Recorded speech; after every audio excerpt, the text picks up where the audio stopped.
Irmãos, essa noite nós temos o privilégio dado por Deus para a gente conhecer essa família maravilhosa que eu já conhecia, né? Aqui o missionário Eurico, vem cá, Eurico.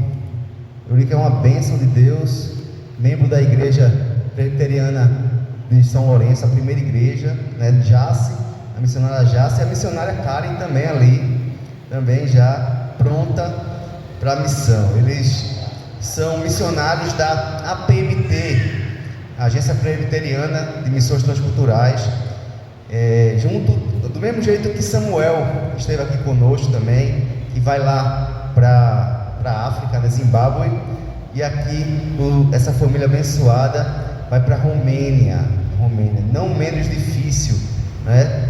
Um país que já fez parte da cortina de ferro da Rússia, né? Da União Soviética. Então, que nós possamos afofar a terra do nosso coração, né?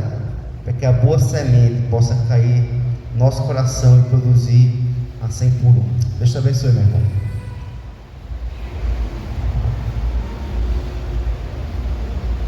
Buonasera, Harshipate. Boa noite, graça e paz. Só diga amém se entender. Se chegar alguém falando línguas aqui, não responda não, né? Bom, irmãos, aqui Jaciane pode se levantar, por favor, com Karen. Vira aí para o pessoal da igreja para ver essas duas lindezas, a rainha e a princesa, né? Bênção de Deus. Somos casados desde 2016, mas antes nós já éramos missionários em nossas igrejas locais. Eu estava orando com uma missionária melhor do que eu, e olhe, e Deus mandou completa, viu? Ela já era missionária do sertão, né? Trabalhava ali como missionária, né? Atuando em vários povoados no Alto Sertão do Pajeú e Guaraci, aquelas cidades lá do Alto Sertão, né? Se alguém for do sertão brabo mesmo, do chão duro, a minha Jace já trabalhou bastante, e graças a Deus, onde ela pôs as suas mãos delicadas, prosperou em Cristo Jesus, nosso Senhor. Então, orando ao Senhor, né, pedindo a Deus uma mulher que ame ao Senhor mais do que tudo nessa terra, o Senhor me presenteou com essa bênção, com essa graça, né, maravilhosa, né? O que acha uma mulher, acha uma coisa boa, né? Dizem Provérbios, a bênção do Senhor. Então, seguimos jornada juntos. Da lua de mel, seguimos para o campo missionário. Vamos trabalhar na zona da Mata Norte de Pernambuco, e ali passamos alguns meses. Depois fomos para o sul de Minas Gerais. Posteriormente atuamos com quilombolas e ciganos aqui no Brasil, e onde foi o nosso interesse em trabalhar com povos transculturais como ciganos romenos lá na Romênia. E desde 2018 que estamos nessa empreitada de estar trabalhando entre os ciganos romenos ali no leste europeu, um país pobre ali da região dos Balcãs, onde é uma região de 14 países montanhosos. E o Senhor pôs no nosso coração, estivemos orando ao Senhor, e a Agência Presbiteriana de Missões Transculturais, a APMT, tinha já um interesse de enviar um casal mais jovem, porque lá os obreiros que estão lá estavam saindo devido a debilidades psicológicas e saúde.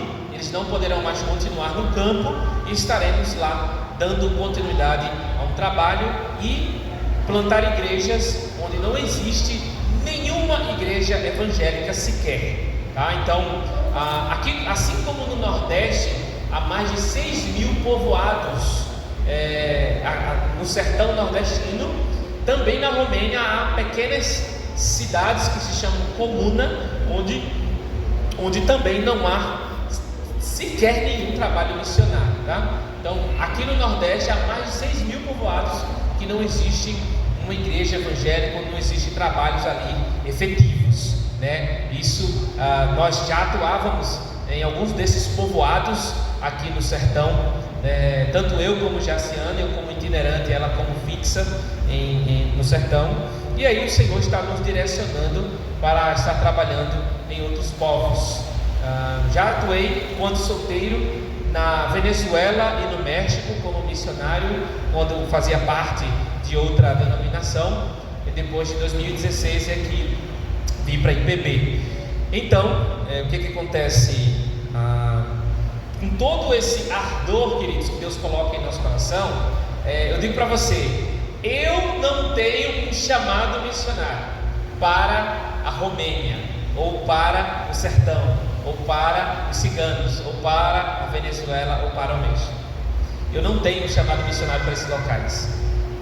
O meu chamado é para a pregação do Evangelho, assim como o seu também, tá? O que Deus faz é nos direcionar, nos capacitar para outras localidades específicas.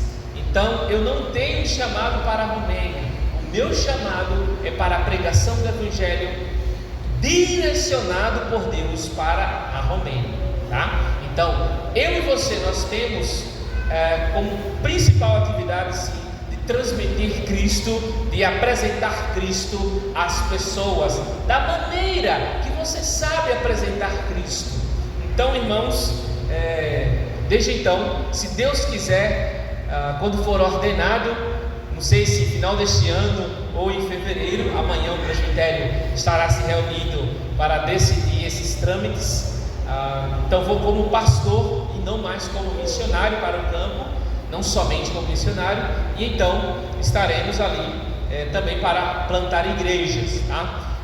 A Romênia, ela tem aproximadamente 2% de crentes ali, de 19 milhões de pessoas que há no país. Vamos trabalhar no sul da Romênia, na cidade de Mangalha, ali no Mar Negro, perto do Mar Negro, onde ali também, fica a Ucrânia e a Rússia, onde as tensões da guerra têm chegado até lá também. A nossa cidade aqui abriga vários soldados e do Exército, da Marinha Aeronáutica, da OTAN, a Organização do Tratado do Atlântico Norte, onde ali eles ficam vigiando o espaço aéreo e marítimo para que a Rússia não ultrapasse os limites, E nossa comunidade cristã, ela batalhou e acolheu vários ucranianos na época, no ano passado, onde vários ucranianos saíram do país, por conta aí das ações do exército russo. E então, graças a Deus, outros missionários nossos, de outros países, estiveram também ali na fronteira com a Ucrânia, auxiliando, servindo e abençoando a vida de várias pessoas aflitas por ocasião da guerra da Rússia e Ucrânia. E a Romênia, ela ocupa aí, é conhecida como o país de órfãos e pais vivos, onde muitos romenos deixam seus lares para trabalhar em países ricos, para ter renda, porque o país é de moeda fraca, então eles vão trabalhar em países de moeda forte, como Alemanha, França, Itália, e muitos desses pais deixam seus filhos na Romênia, sendo criados ali por uma avó, avô, ou algum vizinho que fica ali dando comida para aquela criança. Então essa realidade é muito comum, muito forte ali na Romênia, onde já nos deparamos com crianças contando para nós que o pai viajou para a França para trabalhar, para ter renda para a família, e a mãe estava com câncer. O pai arrumou outra mulher e a mãe morreu de câncer.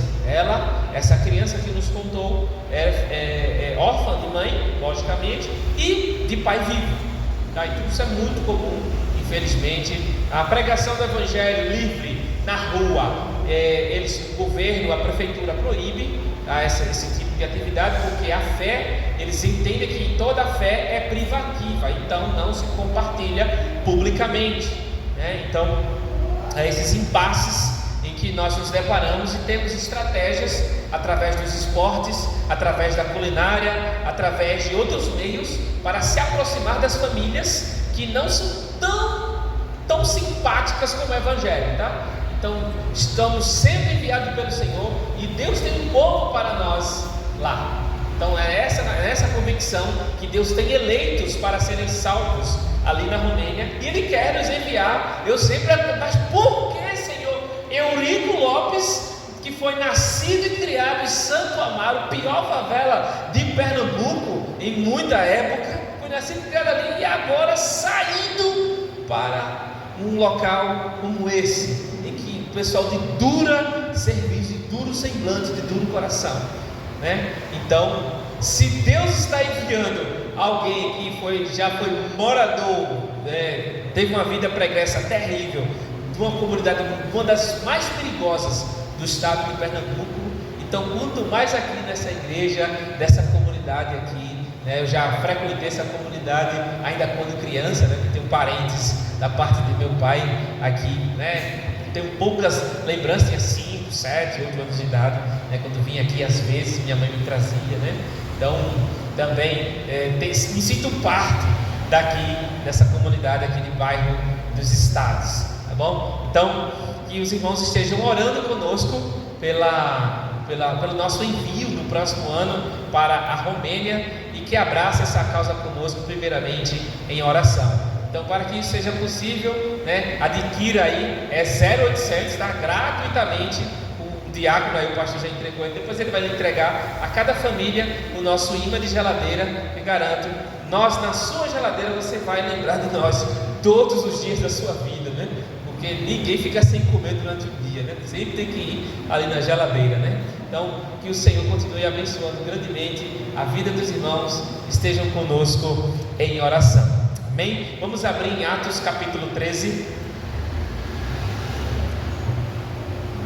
Atos dos Apóstolos, capítulo 13.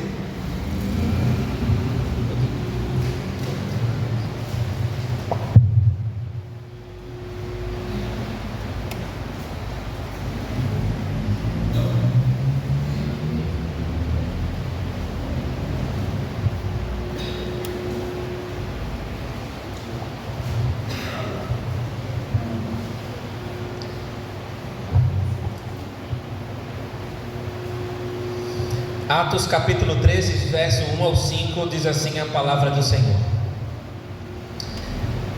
Havia na igreja de Antioquia profetas e mestres: Barnabé, Simeão por sobrenome Níger, Lúcio de Cirene, Manaém, Colasso de Herodes o tetrarca e Saulo. E servindo eles ao Senhor e jejuando, disse o Espírito Santo: Separai-me agora, Barnabé e Saulo, para a obra que os tenho chamado. Então, jejuando e orando e impondo sobre eles as mãos, os despediram. Enviados, pois, pelo Espírito Santo, desceram a Seleucia e dali navegaram para Chipre. Chegados a Salamina, anunciavam a palavra de Deus nas sinagogas judaicas. Tinham também João como auxiliar. Querido Pai Celeste, estamos diante da Tua presença, Senhor, e que a Tua palavra seja o impacto necessário no coração de cada vida aqui representada. Que o Teu Santo Espírito alumie os olhos do nosso entendimento, nos dando graça, sabedoria e nos use para a Sua glória. Que em nome de Jesus o Senhor opere em cada coração aqui presente. No nome de Jesus, Senhor, te pedimos, te imploramos, Senhor, por Tua intervenção e graça nessa noite, no nome de Jesus. Amém. Meus queridos e amados irmãos, é sinônimo, deveria ser sinônimo, igreja missionária. Uma igreja deveria ser essencialmente missionária. É nisso que estaremos trabalhando nesse dia. O Simonton, que era missionário que saiu lá dos Estados Unidos e desembarcou aqui no Brasil, lá no Rio de Janeiro, no século antepassado, né, 1859 mais ou menos. Ele saiu disposto a pregar o Evangelho numa nação que era essencialmente católica, e ele, enviado como missionário do Senhor, passou a viver aqui somente 13, 12 anos, vivendo aqui intensamente, e somos o que somos hoje, devido à atitude, o envio de uma pessoa aos confins da terra, nas terras brasileiras, né? Na terra Brasilis, como era conhecida no passado. E assim, nós somos aproximadamente 1 milhão de membros comungantes e alguns outros mais não comungantes aqui no Brasil. Fora as igrejas que foram ramificações da Igreja Presbiteriana do Brasil, as outras que surgiram a partir da IPB, a Fundamentalista, tem a IPI, IPR e tantas outras igrejas presbiterianas que surgiram a partir. Então vamos contar aí milhões de membros a partir de uma pessoa que se dispôs a essencialmente pregar o Evangelho em nossa terra, aqui no Brasil. Então, essencialmente, nós somos uma igreja missionária, porém, existem muitas das nossas congregações que ainda não entenderam ou não abraçaram a causa missionária. É tanto, irmãos, que na nossa denominação nós temos apenas 270 missionários transculturais, de mais de 1 milhão de membros. Apenas 270, 275 aproximadamente, que estão espalhados em aproximadamente 42 países nos 5 continentes do nosso planeta. Então, dito isso, é para a nossa reflexão o que está acontecendo. Meus queridos e amados irmãos, vamos direto ao ponto aqui sobre a igreja em Atos dos Apóstolos, onde aproximadamente 30 anos de história são relatados em 28 capítulos, ou seja, desde a ascensão de Jesus até a primeira prisão de Paulo em Roma, sua prisão domiciliar, são aproximadamente 30 anos de história da igreja. Aqui, quando vemos no capítulo 13, o que antecede isso aqui é a perseguição originada lá em Estevão, em cujos pés estavam também Saulo de Tarso, acompanhando todo aquele processo. E Saulo é convertido no capítulo 9, é transformado ligeiramente pelo Senhor, e então ele passa a perseguir o povo de Deus. E o povo de Deus se espalha devido à perseguição levantada na época de Estevão, e também Saulo impulsionando essa perseguição, e logo depois ele é transformado pelo Senhor. Dito isso, o povo de Deus se espalha e começa a pregar o Evangelho nos confins da terra, ou seja, o povo de Deus anônimos. Ninguém sabe o nome das pessoas, ninguém sabe o nome dos homens e das mulheres que fundaram a igreja de Antioquia da Síria. Ou seja, pessoas desconhecidas, crentes comuns, crentes que não fizeram seminário, crentes que não fizeram instituto, crentes que não estudaram uma escola teológica, crentes que foram simplesmente obedecendo a ordem de Cristo e pregando o Evangelho da graça, ali por disposição e conhecimento do poder do Espírito Santo. Ali, irmãos, nós não sabemos o nome dessas pessoas, mas em Antioquia se consolidou a pregação do Evangelho nos confins da terra. E eles chegaram nessa cidade, 500 mil habitantes, terceira maior cidade do mundo na época. A primeira era Roma, a segunda Alexandria na África, e a terceira e última Antioquia da Síria. Uma grande metrópole, cosmopolita. Que é isso? Era uma cidade cheia de pessoas de várias nações, cosmopolita. E então, essa igreja, esse mover de Deus ali naquela cidade, chegou aos ouvidos dos apóstolos. Então eles, ouvindo a graça de Deus chegando aos gentios dos confins da terra, eles passaram a enviar: peraí, vai Barnabé, vai lá, o que está acontecendo nessa cidade? Barnabé vai lá, vê a graça de Deus sendo operada na vida dos irmãos, e então vai buscar Saulo de Tarso, já convertido, já fazia 10 anos.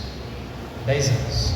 O homem que antes perseguia o povo de Deus passou a ser a favor do Deus triuno, a favor de Cristo Jesus, a favor da pregação do Evangelho nos confins da terra. E então Barnabé vai buscar Saulo lá em Tarso, que está lá há mais de 10 anos, convertido ao Senhor, e traz para Antioquia da Síria. E ali Saulo começa a ensinar, junto com Barnabé, a consolidar a igreja, a amadurecer aquela igreja. E então o texto registrado por Lucas, cooperador de Paulo em seu ministério, o livro de Atos escrito por ele, por Lucas, ele registra o que estava acontecendo na igreja de Antioquia. As pessoas já estavam bem consolidadas, afinal estavam sendo instruídas por Paulo, por Barnabé e tantos outros nomes da igreja primitiva. Então, meus queridos irmãos, nós vamos tratar aqui sobre umas características de uma igreja essencialmente missionária. Em primeiro lugar, uma das características de uma igreja missionária é a diversidade. Em segundo lugar, é a espiritualidade. E em terceiro lugar, parceria. Em primeiro lugar, as características de uma igreja missionária é a diversidade.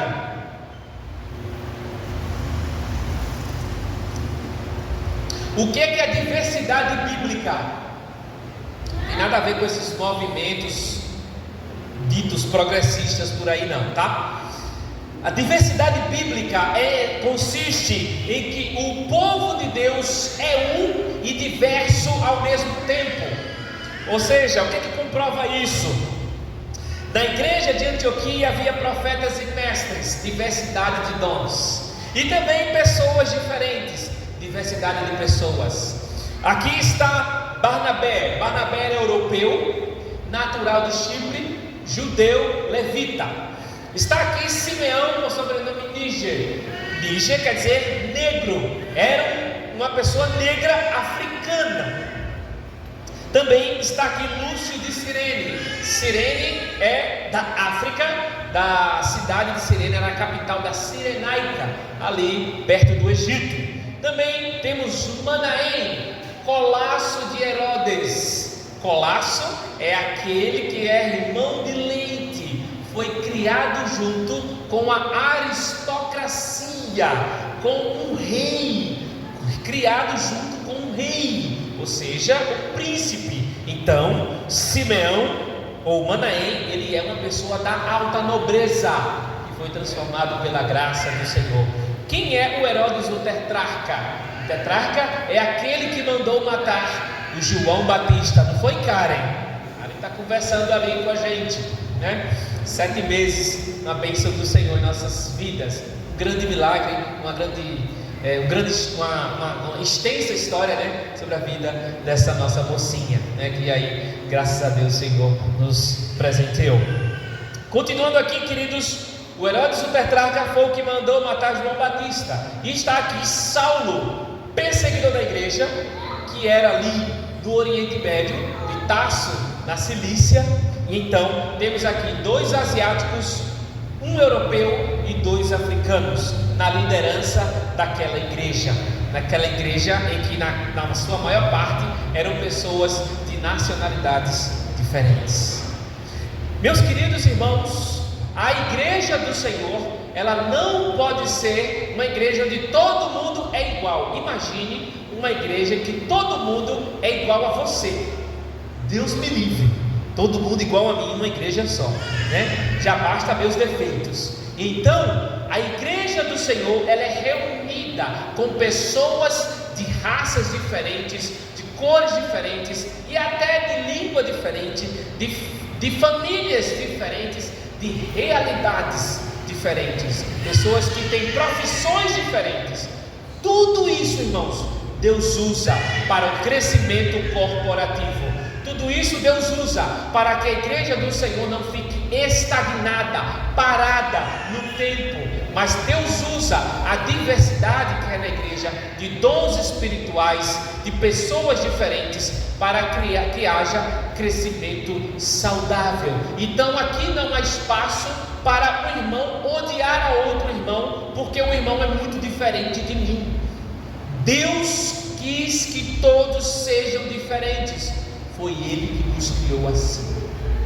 Foi Deus que criou os povos. Foi Deus que criou as culturas. Não a cultura pecaminosa, mas que Deus criou as línguas. Lembra lá no episódio de Babel?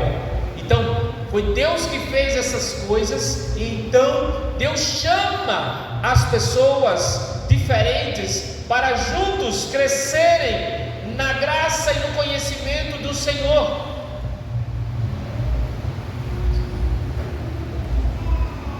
Então nós não podemos almejar por uma igreja que todo mundo é igual, mas sim que todos sejam unidos por meio de Cristo Jesus nosso Senhor.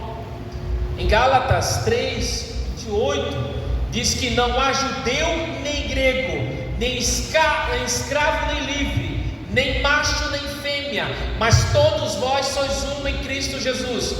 Paulo em Gálatas fala de 3 diversidades diferentes, ou seja, não há judeu nem grego, diversidade étnica, etnias diferentes.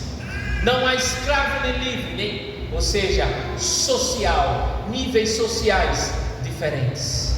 E também não há homem nem mulher, ou seja, de diversidade de pessoas, de gêneros diferentes. Precisamos de crianças na igreja, precisamos de adolescentes na igreja, precisamos de jovens na igreja, precisamos de homens maduros, mulheres maduras na igreja, precisamos de meninas na igreja, precisamos de idosos na igreja.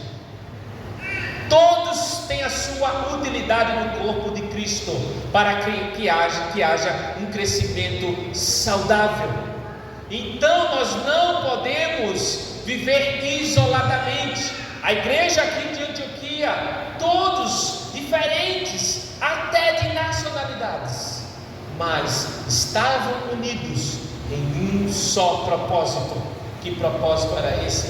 O propósito de glorificar a Deus na face da terra, o propósito de serem um em Cristo Jesus e espalhar o Evangelho na comunidade e até os confins da terra. Propósito diversificado de uma igreja é esse, irmãos, de participar em nossas diferenças, cada um com seus dons espirituais diferentes. O dedo mindinho não é menos importante do que os pés, do que a mão toda. O membro que você acha que é insignificante nessa igreja, ele tem a mesma importância, porque foi Deus quem colocou essa pessoa com esses dons no meio desta igreja, para assim ser um instrumento da graça de Deus, aonde quer que Deus queira usá-lo para a glória dele. Todos têm uma só, mesmo sendo diversos, mas tem uma só importância em Cristo Jesus nosso Senhor.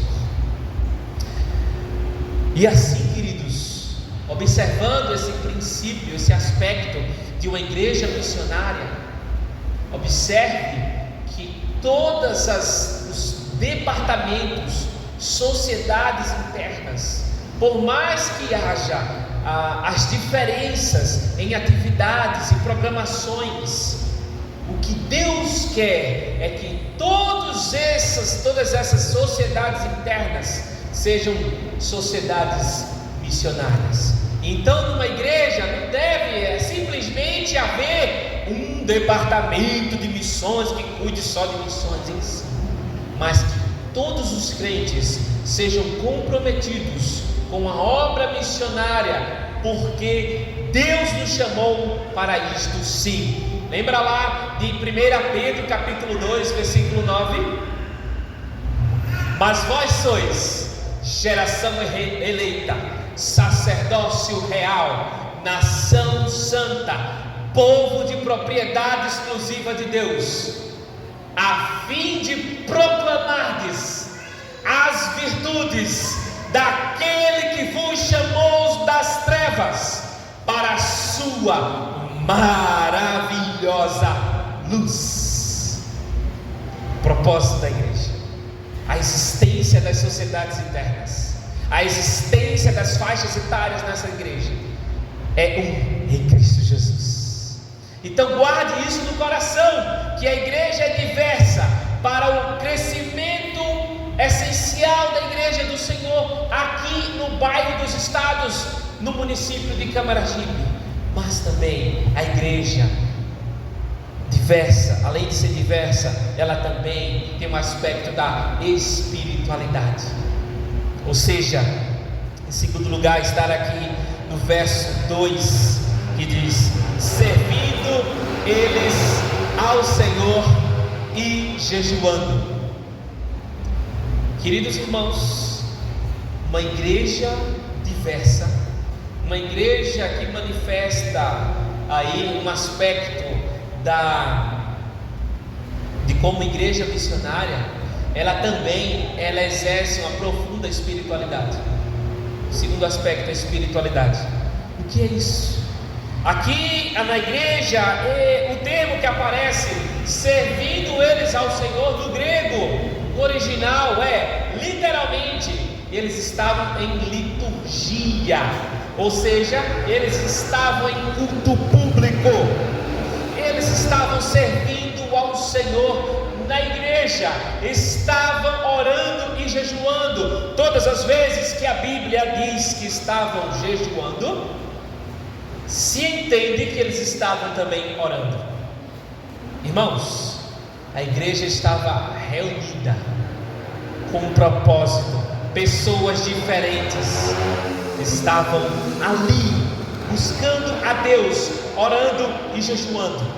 O jejum, queridos, eu não dependo da comida ou da bebida para viver, eu dependo do meu Senhor que me salvou, eu dependo do Rei dos Reis, do Senhor dos Senhores, eu dependo da graça de Deus em nossas vidas. O jejum, ele serve para que a igreja busque ao Senhor com um propósito em que Deus esteja interessado em cumprir.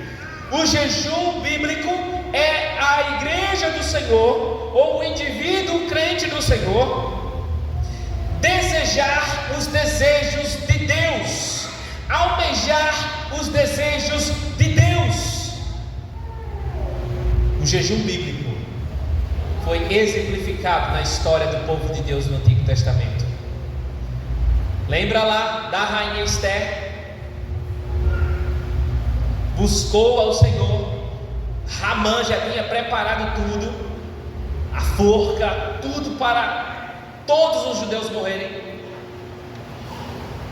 Tinha se espalhado por todo o império medo-persa uma carta que o rei já tinha feito e carimbado, em que todos aquele povo que adorava um Deus único deveriam morrer.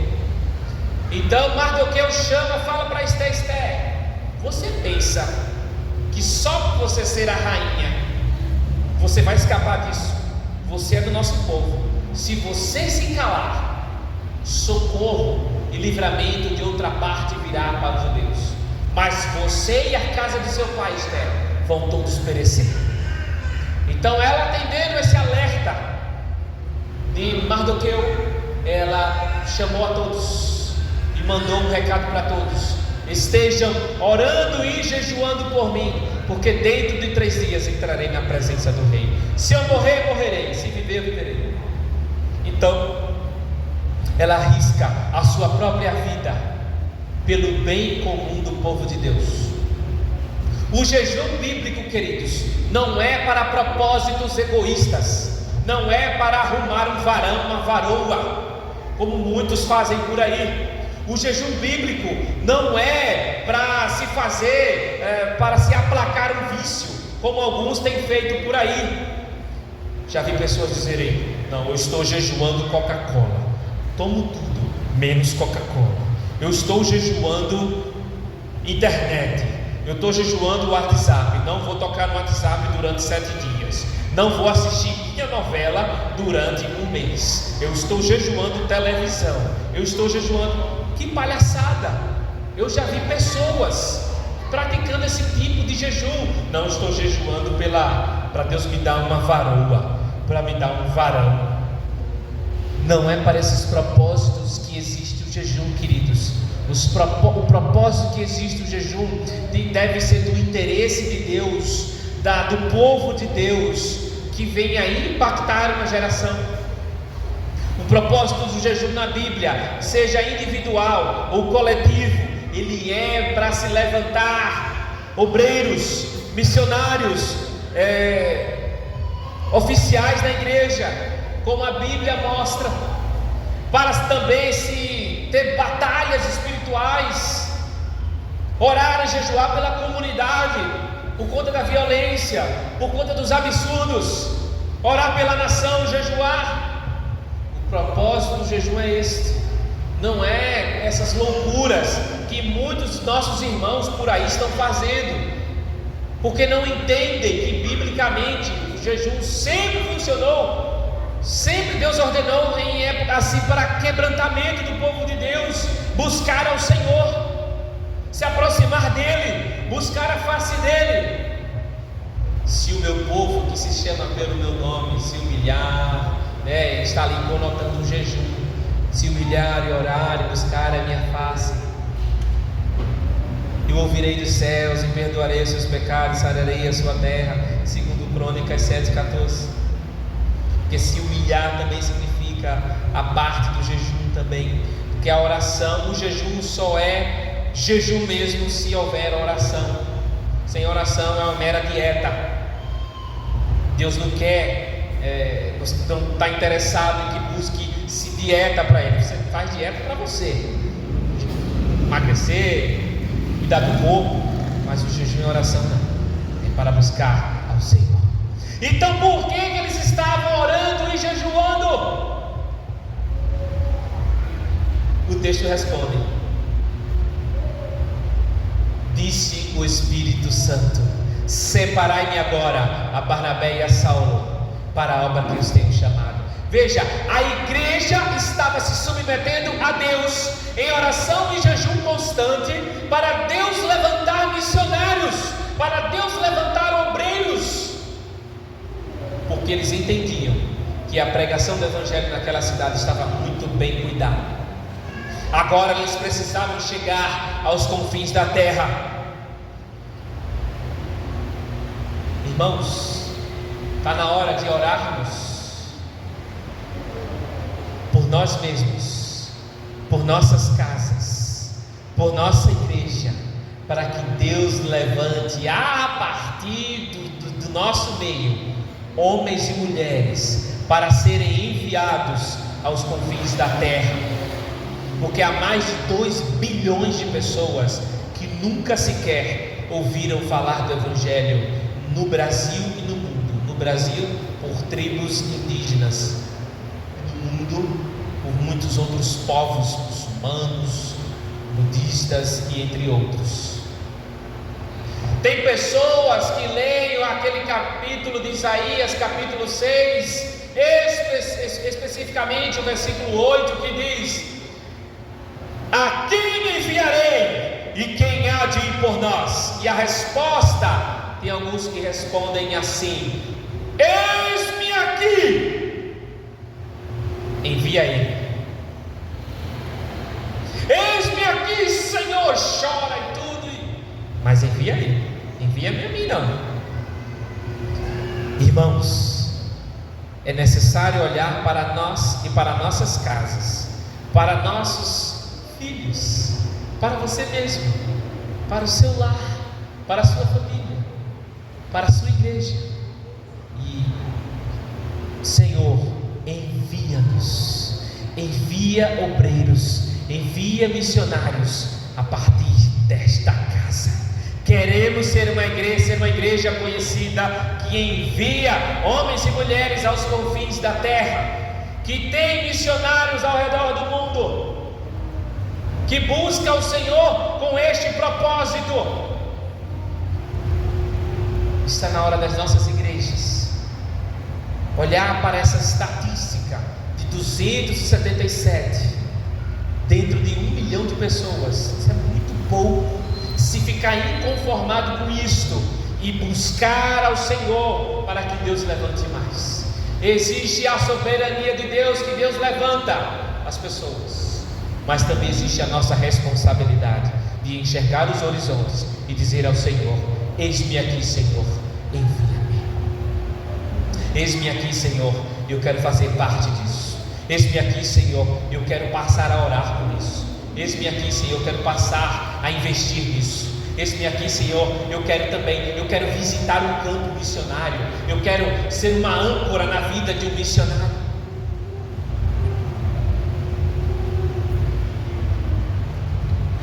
Separai-me agora, Barnabé e Saulo, para a obra que os temos chamado. Eles foram separados, mas para serem canal de bênção pela igreja de Antioquia.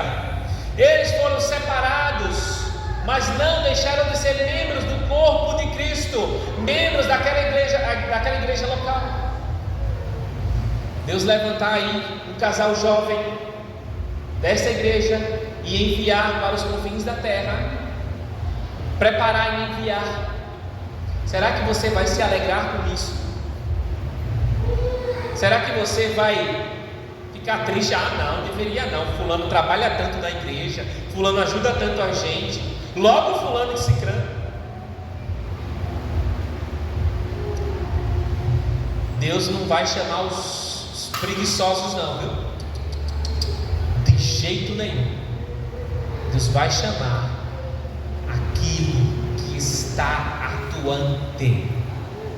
Tem um ditado missionário que diz assim: quem quer ir para a Bolívia, pregue para Dona Olívia.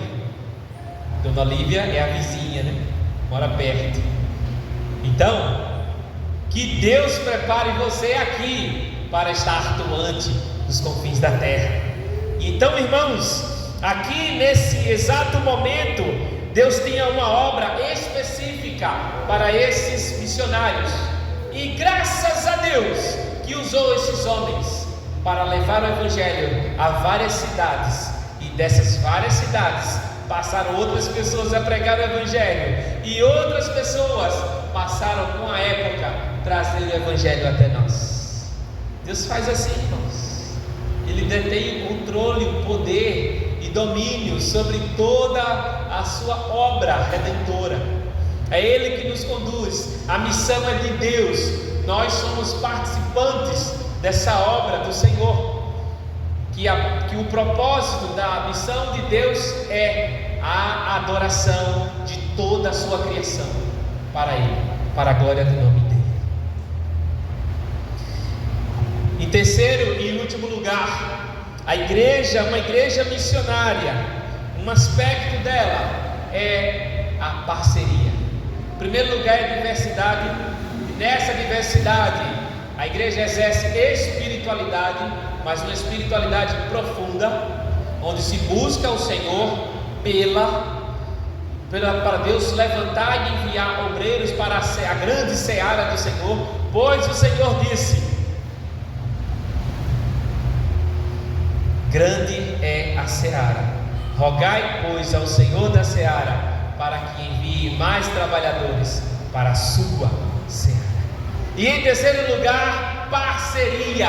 A obra de Deus não funciona de maneira individual, mas sim coletiva.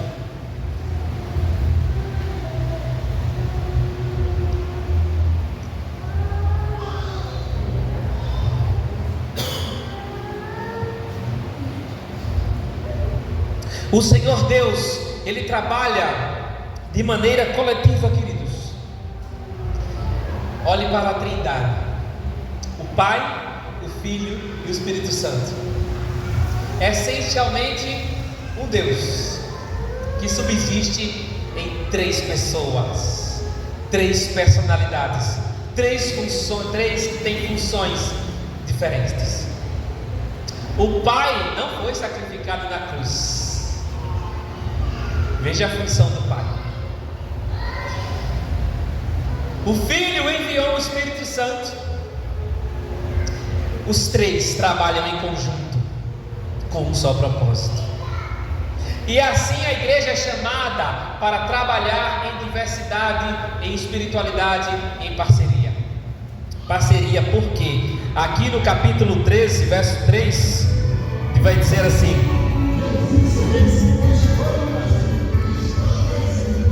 então, jejuando e orando, impondo sobre eles as mãos, os despediram. A igreja do Senhor, jejuando e orando para Deus enviar os seus trabalhadores, e ela passou a impor as mãos. Impor as mãos, queridos, é um ato de responsabilidade. Ou seja, nós estamos com vocês, nós estamos indo junto com vocês, nós estaremos sustentando vocês, nós estamos sofrendo a mesma dor que vocês, nós nos alegraremos com vocês, nós estaremos sustentando em oração e em contribuição o ministério de vocês. Impor as mãos era um ato de responsabilidade, em que eles estavam indo junto com eles para os confins da terra. E assim, meus irmãos, eles tiveram uma atitude muito nobre. Além disso, despediram. No grego aqui é literalmente despachar.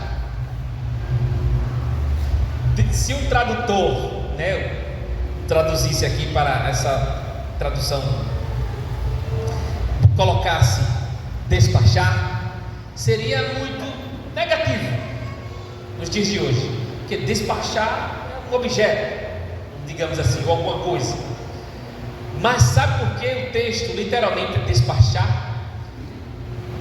Eles se desapegaram daqueles homens, eles demonstraram profundo interesse em que aqueles homens pregassem, dessem continuidade à pregação do Evangelho nos confins da terra.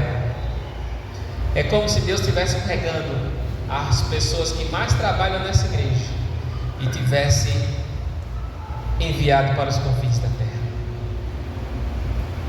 Eles estavam entendendo: vão embora, gente, nós entendemos o chamado de vocês, esse direcionamento que Deus está dando a vocês, então vão em paz, vão na bênção do Senhor, e estamos juntos com vocês nessa empreitada que pertence ao Senhor, e nós queremos participar na vida de vocês também. Eles eram desapegados a isso, irmãos.